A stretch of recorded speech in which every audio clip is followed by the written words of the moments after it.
السلام علیکم ورحمۃ اللہ وبرکاتہ۔ دوستو کیسے ہو؟ امید ہے آپ خیریت سے ہوں گے۔ اللہ تعالیٰ آپ لوگوں کو خوش اور اپنی ہدف میں کامیاب بنا دے۔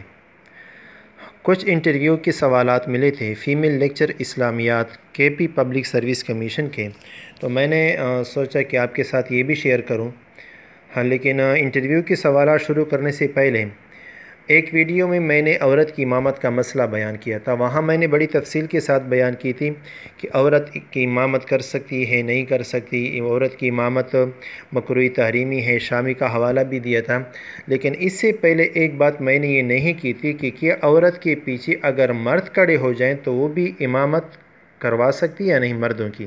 تو دوستو عورت مردوں کی امامت بالکل کروا بھی نہیں سکتی، یعنی مرد عورت کی اقتداء نہیں کر سکتے۔ یہ میں نے وہاں نہیں بیان کیا تھا، میں نے صرف عورتوں کا مسئلہ بیان کیا تھا وہاں۔ دوسرا یہ سوال بھی تھا ساتھ، وہ میں نے دیکھا نہیں تھا کہ کیا عورت مرد کے پیچھے نماز پڑھ سکتی یا نہیں پڑھ سکتی؟ تو یہ مسئلہ بھی سیکھیں کہ اگر یہ محارم میں سے ہو مرد، مثلا بھائی ہے، باپ ہے، چاچو ہے، ماموں ہے، تو اس کے پیچھے تو بغیر عورت کے، مطلب یہ ہے بغیر دوسرے مردوں کی بھی نماز پڑھ سکتی ہے۔ لیکن اگر یہ محارم میں سے نہیں ہے تو درمیان میں اور مردوں کا ہونا ضروری ہے، پھر پڑھ سکتی ہے، ویسے نہیں پڑھ سکتی۔ مطلب یہ ہے کہ ایک امام آ گیا اور اس کے پیچھے عورت کہتی ہے کہ میں نماز پڑھتی ہوں اور وہ غیر محرم میں سے ہیں، تو وہ نہیں پڑھ سکتی پھر۔ لیکن اگر درمیان میں 2-4 آدمی اور بھی ہیں تو پچھلے قطار میں پھر عورتیں بھی کھڑے ہو کر نماز پڑھ سکتی ہے اگر درمیان میں اور لوگ ہو۔ اچھا، آج کی انٹرویو کے سوالات جو کہ مجھے پہنچ چکے ہیں وہ یہ ہیں۔ سب سے پہلا سوال ہے، جہاد کے اقسام بیان کریں۔ دوستو جہاد کے اقسام مختلف کتابوں میں مختلف آتے ہیں۔ ہم نے جو بچپن میں پڑھا تھا وہ ہم نے میرے خیال میں 3 پڑھے تھے، جہاد بالسیف تھا، جہاد باللسان تھا، جہاد بالعلم تھا، اس طرح کچھ تھے۔ کچھ کتابوں میں وہ بھی آتے ہیں جہاد اقدامی ہے، یہ جہاد دفاعی ہے، وہ بھی اقسام بیان کیے جاتے ہیں۔ لیکن اس سے بہترین ایک جگہ پہ میں نے دیکھے ہیں، وہ تقریباً 5 ہیں۔ وہ ہے جہاد بالعلم، نمبر 2 جہاد بالمال، اسی طرح نمبر 3 جہاد بالعمل، نمبر 4 جہاد بالنفس، اسی طرح نمبر 5 جہاد بالقتال۔ یہ 5 اقسام، تاکہ سارے اس میں آ جائیں۔ اچھا، اس سے اگلا سوال جو ہے وہ یہ ہے، بیت المقدس کس نے تعمیر کروایا تھا؟ دوستو بیت المقدس تقریباً بن چکا ہے، جس طرح ہمارا بیت اللہ شریف ہے، گر بھی چکا ہے، بن بھی چکا ہے، تعمیرات ہو چکے ہیں ان کی، اسی طرح بیت المقدس کی یا مسجد اقصیٰ کی بھی تعمیرات ہو چکے ہیں۔ سب سے پہلے ان کا بانی جو مانا جاتا ہے وہ حضرت یعقوب علیہ السلام ہیں کہ وہ ان کے بانی ہیں۔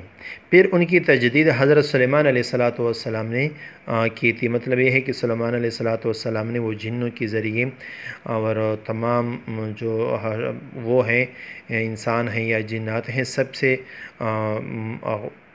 امداد لے کر بنوایا تھا۔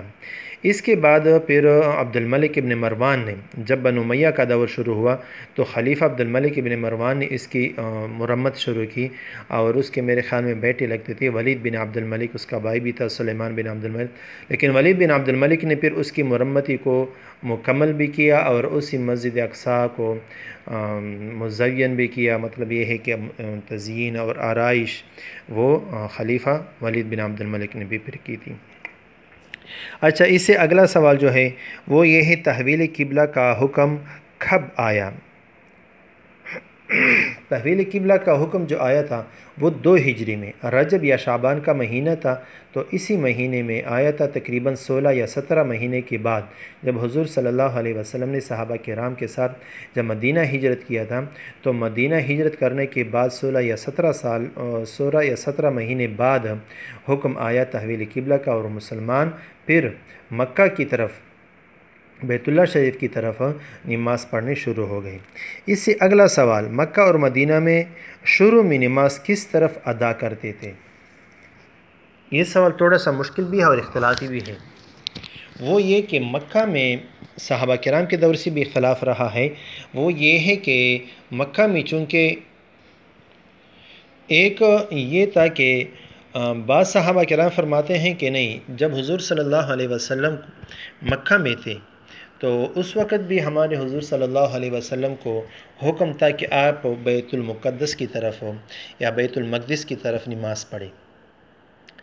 تو قبلہ کیا تھا؟ بیت المقدس تھا۔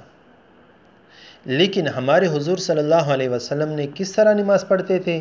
وہ حجر اسود اور رکن یمانی کے درمیان کھڑے ہو کر نماز پڑھتے تھے، چونکہ وہاں میرے خیال میں اس سائڈ پہ برابر ہوتا ہے، تو بیت اللہ شریف بھی سامنے ہوتا تھا اور سامنے بیت المقدس بھی ہوتا تھا، یعنی دونوں ایک سیدھ میں تھے۔ اسی طرز پر ہمارے حضور صلی اللہ علیہ وسلم نماز پڑھتے تھے، حالانکہ اصل قبلہ کیا تھا وہ فرماتے ہیں کہ بیت المقدس تھا۔ لیکن جو دوسرا وہ ہے قول ہے وہ یہ ہے کہ نہیں، مکہ میں ہمارے حضور صلی اللہ علیہ وسلم کا قبلہ جو تھا وہ بیت اللہ شریف تھا، کیونکہ وہ ابراہیم علیہ السلام اور ہمارے دادا اسماعیل علیہ السلام کا قبلہ رہ چکا ہے، تو چونکہ اسی وجہ سے قبلہ یہ تھا۔ لیکن جب ہمارے حضور صلی اللہ علیہ وسلم مدینہ آ گئے تو پھر حضور صلی اللہ علیہ وسلم کو حکم ملا کہ آپ بیت المقدس کی طرف نماز پڑھیں، کیونکہ بیت المقدس یہودیوں کا قبلہ تھا، اور مدینہ میں چونکہ یہودی آباد تھے تاکہ وہ بھی دین سے کچھ مانوس ہو کر دین کی طرف آ جائے، لیکن انہوں نے دین کی طرف میلان نہیں کی، اور پھر 16-17 مہینوں کے بعد حضور صلی اللہ علیہ وسلم کو حکم ملا کہ نہیں، آپ بیت اللہ شریف کی طرف نماز کیا کریں، پڑھ لیا کریں۔ تو یہ تھا تھوڑا سا اختلاف یا فرق، مطلب یہ ہے کہ دونوں اقوال ہیں، اور راجح قول یہ ہے جو میں نے بعد میں بیان کی کہ نہیں، بیت اللہ مکہ میں بیت اللہ شریف تھا قبلہ، اور مدینہ میں پھر بیت المقدس بنا، اور پھر حضور صلی اللہ علیہ وسلم کو حکم ملا کہ بیت اللہ کی طرف نماز پڑھے۔ اچھا، دوسرا آگے سوال ہے شرکت کے اقسام بیان کریں۔ دوستو، شرکت جو ہے وہ بنیادی طور پر دو قسم پر ہے، ایک ہے شرکت املاک اور ایک ہے شرکت عقد۔ شرکت املاک یہ ہوتا ہے کہ جس میں دو یا چند آدمیوں کو کوئی چیز مل جائے اور وہ متفقہ طور پر کسی اور جگہ سے مل جائے بغیر پیسوں کے، جس طرح ہبہ ہوگی یا وراثت ہو گئی، تو اور چند آدمی ہو یا دو آدمی ہو اس میں شریک ہو جائیں تو اس کو شرکت املاک کہا جاتا ہے۔ اور ایک ہے شرکت عقد کہ دو آدمی مل کر کوئی کاروبار شروع کریں، کہ دونوں فریقین آپس میں شریک ہو کر کام بھی کریں گے اور پیسے بھی جمع کر کے کوئی کاروبار شروع کرے، تو اس کو شرکت عقد کہا جاتا ہے۔ لیکن پھر شرکت عقد جو ہے وہ پھر تین قسم پر ہے، ایک کو کہتے ہیں شرکت اموال، ایک کو کہتے ہیں شرکت اعمال، اور ایک کو کہتے ہیں شرکت وجوہ۔ لیکن یہ شرکت وجوہ پھر دو قسم پر ہے، ایک ہے شرکت مفاوضہ اور دوسرا ہے شرکت عنان۔ ہر ایک کی تفصیل ہے اور تعریف ہے، اور تفصیلات بہت لمبے ہیں، اسی وجہ سے میں گریز کرتا ہوں تاکہ طوالت میں نہ جائیں۔ اچھا، اس سے اگلا سوال جو ہے وہ یہ ہے کہ مضاربت اور شرکت میں کیا فرق ہے۔ شرکت تو آپ کو پتہ چلا کہ دو آدمی یا دو چند آدمی مل کر کسی کام میں شریک ہو جائیں اور وہ آپس میں مال بھی اکٹھا کر کے کاروبار شروع کرے، تو اس کو شرکت کہا جاتا ہے۔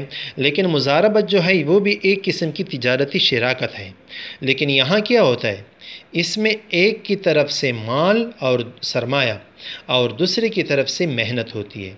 مطلب یہ ہے کہ سرمایہ اور محنت علیحدہ علیحدہ چیزیں ہیں نا، تو ایک آدمی کی طرف سے سرمایہ ہوتے، دوسری کی طرف سے جانب سے محنت ہوتی ہے، اور تو اس کو مضاربت کہا جاتا ہے۔ اچھا، اس سے اگلا سوال جو ہے وہ یہ ہے اقدامی اور دفاعی جہاد میں کیا فرق ہے۔ ابھی جہاد کے اقسام بیان ہو گئے۔ اقدامی جہاد یہ ہوتا ہے کہ غیر مسلم پر مسلمان جا کر حملہ کریں، لیکن اقدامی جہاد میں شرط یہ ہے کہ وہاں مسلمان سب سے پہلے ان کو دعوت دیں، کہ دین کی دعوت دیں گے، دین کی فضیلت بڑھائی وہ بھی بیان کر کے اس کے بعد جہاد شروع کریں گے۔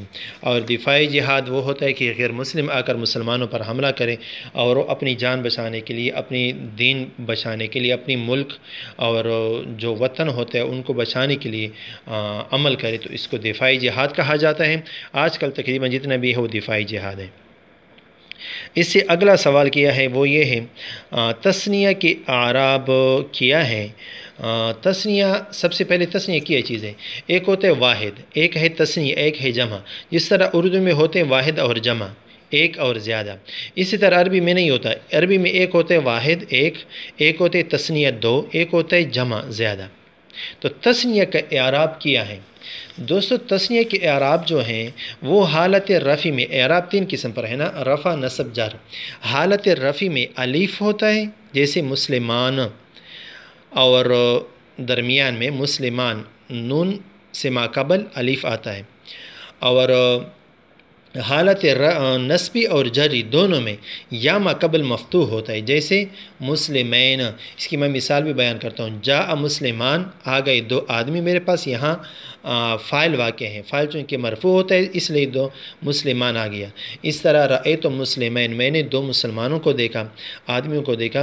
تو یہاں مسلمین یا ما قبل مفتوح آ گیا کیونکہ منصوب واقع ہے، مفعول بھی ہے. اسی طرح مررت بمسلمین، یہاں بھی مسلمین آ گیا، بمسلمین حالانکہ جر ہے، یہ مجرور واقع ہے. تو یہاں بھی یا ما قبل مفتوح واقع ہو گیا حالت نصب اور جری میں. اچھا، اس سے اگلا سوال جو ہے وہ یہ ہے بیع کے اقسام بیان کریں.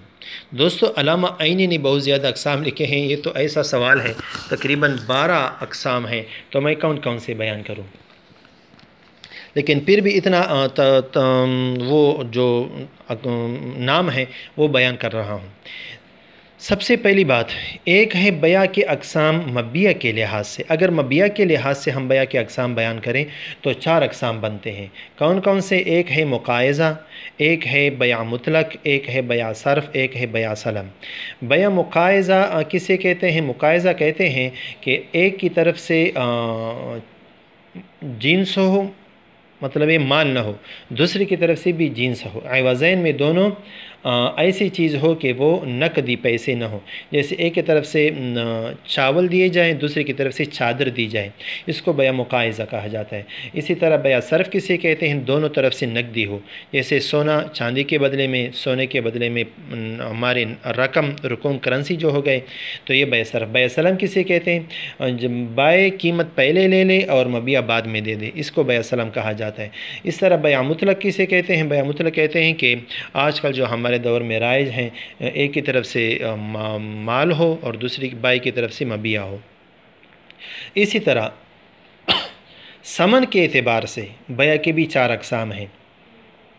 وہ کون سے ہیں؟ بیع مرابحہ، بیع تولیہ، بیع وضیعہ اور بیع مساومہ.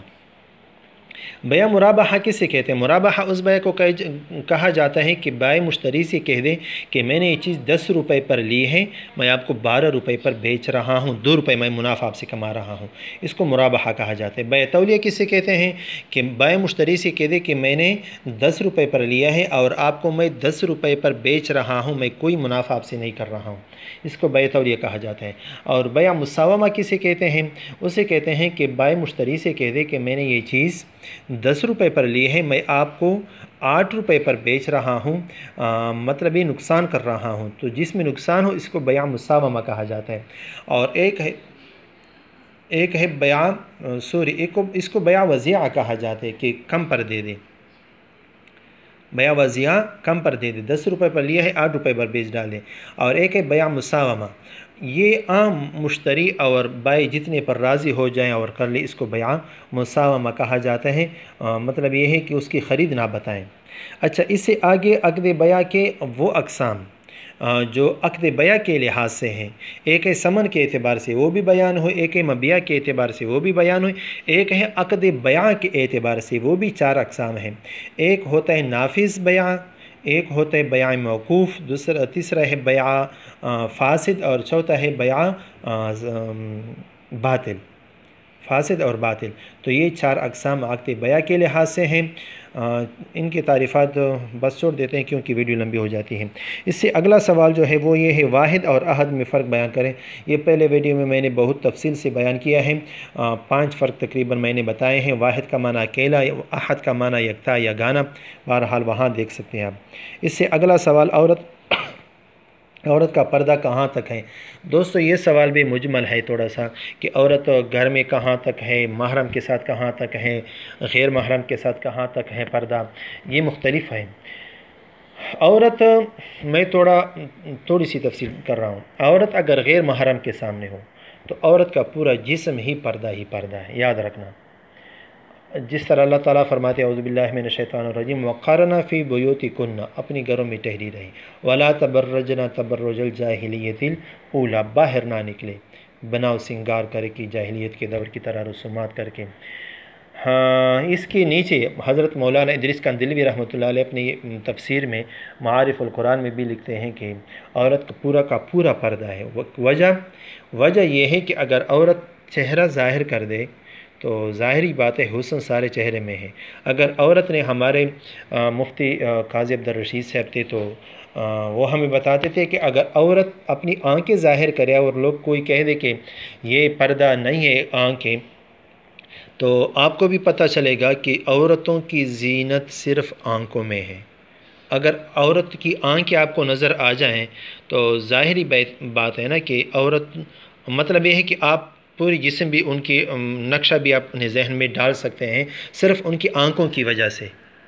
اور جتنے بھی کام خراب ہوتے ہیں، مطلب یہ ہے کہ جو محبت اور عشق کی باتیں ہیں یا جو آپ نے گانے سنے ہوں گے، سب میں تقریباً آنکھوں کی بات ہوتی رہتی ہے۔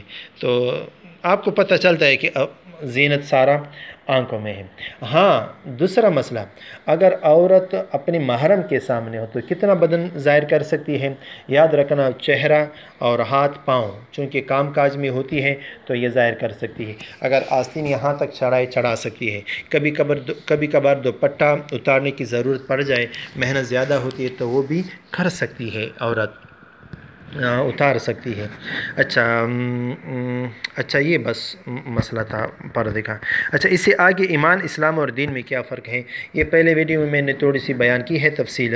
یہاں بھی ایمان، اسلام اور دین چونکہ ایک جامع لفظ ہے، اس میں پورے جتنے بھی اور ادیان ہیں ان کو بھی بولا جاتا ہے، جس طرح کنفیوشیزم ہے، بدھزم ہے، اس طرح ہندوازم ہے، بدھ مت ہے، اس طرح کرسچین ہے، یہودیت ہے، اسلام ہے، اس کو بھی دین کہا جاتا ہے۔